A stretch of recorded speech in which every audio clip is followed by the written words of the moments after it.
É ótimo estarmos juntos para mais um encontro com uma palavra. Seja muito bem-vindo. Nosso estudo da Bíblia, num total de 360 programas. Esse curso já nos trouxe ao Evangelho de Mateus, o primeiro livro do Novo Testamento. Já estudamos, resumimos e buscamos aplicações para a nossa vida no discurso mais importante de Jesus, o Sermão da Montanha. No último programa aprendemos que Jesus sempre ensinou por meio de parábolas, que são curtas histórias usadas para ilustrar verdades que estão sendo ensinadas. Quando lemos o capítulo 13 de Mateus, encontramos a parábola mais importante da Bíblia, a parábola do semeador. Muitos já conhecem. O semeador saiu a semear. Enquanto lançava a semente, parte dela caiu à beira do caminho e as aves vieram e a comeram. Parte dela caiu em terreno pedregoso, onde não havia muita terra, e logo brotou porque a terra não era profunda. Mas quando saiu o sol, as plantas se queimaram e secaram porque não tinham raiz. Outra parte caiu entre espinhos que cresceram e sufocaram as plantas. Outra ainda caiu em boa terra, deu boa colheita, a 100, 60 e 30 por um. Aquele que tem ouvidos para ouvir, ouça. Depois que ele contou esta parábola, seus discípulos perguntaram o que ela significava. Jesus disse que a semente é a palavra de Deus. Portanto, toda vez que a palavra de Deus é pregada, o povo responde de 4 maneiras diferentes. A semente que caiu na beira do caminho e nunca penetrou no solo representa as pessoas que, quando ouvem a palavra de Deus, não a compreendem. O entendimento delas não é penetrado pela palavra e não produz fruto nenhum. A semente que caiu em solo pedregoso representa as pessoas que entendem a palavra de Deus, mas não a obedecem.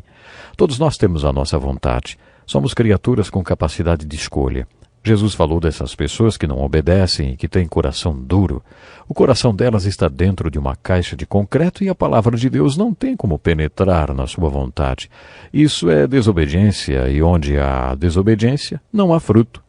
Há também a semente que cai em bom solo, mas entre espinhos e ervas daninhas. Jesus explicou que essas pessoas compreendem a palavra de Deus, cuja vontade é penetrada por ela, e acabam descobrindo que Satanás quer somente o mal delas. E aí, mesmo querendo obedecer às Escrituras, encontram todo tipo de oposição, os cuidados desse mundo, o engano das riquezas e dos prazeres e de todas as coisas que as derrubam e não deixam que a palavra de Deus produza algum tipo de fruto. Depois Jesus explica a 4ª categoria, aquelas sementes que produzem frutos. São pessoas que ouvem a palavra de Deus e a retêm. Não há nada nelas que impeça que a palavra frutifique, nem o seu intelecto, nem a sua vontade. Essas pessoas obedecem à palavra de Deus e produzem fruto a 30, 60 e a 100 por um. Jesus contou essa parábola e depois a explicou. Qual explicação tiramos da parábola do semeador? Depois de ler essa parábola, podemos pensar que ela não deveria chamar-se parábola do semeador. Na verdade, é a parábola da semente, porque ela fala sobre como as pessoas respondem à semente da palavra de Deus. Poderia também se chamar a parábola dos solos, porque ela fala sobre 4 diferentes solos. Ou ainda poderia ser chamada de 4 homens num banco da igreja. Qual deles você é? Isso porque essa parábola fala de 4 tipos de pessoas e como elas respondem à palavra de Deus. Qualquer pastor sabe que quando ele prega a palavra de Deus, surgem sempre 4 tipos de homens. 4 homens num banco da igreja. Qual deles você é, hein? O pastor poderia dizer, está vendo aquele homem dormindo no meio do culto? A palavra não penetra no pensamento dele. Ele é o primeiro tipo. Agora você está vendo aquele outro? Ele entende a palavra, mas nunca vai tomar nenhuma atitude por causa dela. Depois temos aquele ali, que realmente entende a palavra e deseja sinceramente fazer alguma coisa a respeito, mas acaba desestimulado quando chega ao trabalho na segunda-feira. Se Satanás não o fizer ficar preocupado e distraído com seus brinquedos, vai deixá-lo preocupado com o fato dele ainda não ser rico ou com as preocupações desse mundo. Será que é fácil encontrar o 4º tipo de ouvinte da palavra? Aquele homem que ouve a palavra de Deus e a entende, no poder do Espírito Santo, obedece à palavra de Deus e produz muitos frutos. Francamente, não há muitos homens assim, mas há alguns. É por isso que vale a pena ensinar a palavra de Deus. Como aplicação, a parábola está nos dizendo para prestarmos atenção quando ouvimos a palavra de Deus. Exatamente isso. Prestar atenção. Esse é o desafio que nos é lançado. Sempre que ouvirmos a palavra de Deus, devemos nos lembrar que há 4 maneiras de respondermos a ela, mas apenas uma é frutífera. Como você anda respondendo a palavra de Deus quando a ouve ou a lê? E se você ensina a palavra de Deus? E sei que muitos de vocês fazem isso. Lembre-se que o seu ensino deve ser simples. Simples o suficiente para penetrar no entendimento dos seus alunos, ou então ela não irá produzir frutos. Além de ser um ensino simples para que os alunos entendam, o seu ensino deve ter uma aplicação. Desafie seus alunos a obedecerem, a aplicarem a palavra que você está ensinando. Pergunte a você mesmo: o que eu quero que meus alunos façam como resultado dessa lição? De acordo com essa parábola, não acontece nada, absolutamente nada, até que as Escrituras sejam compreendidas e aplicadas.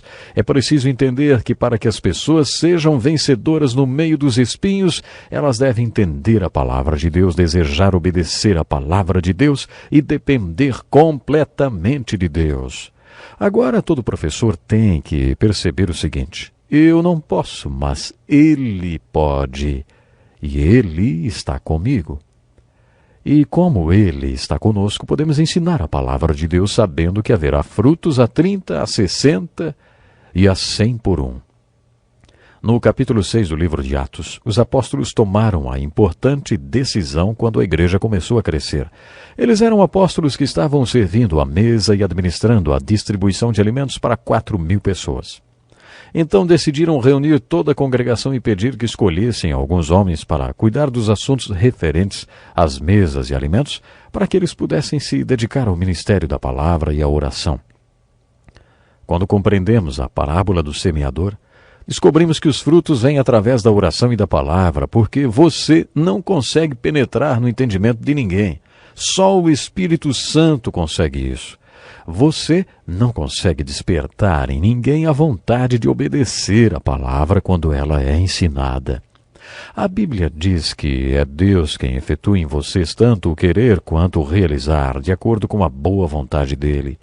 Deus faz uma pessoa querer e você não, nem que seja um bom professor.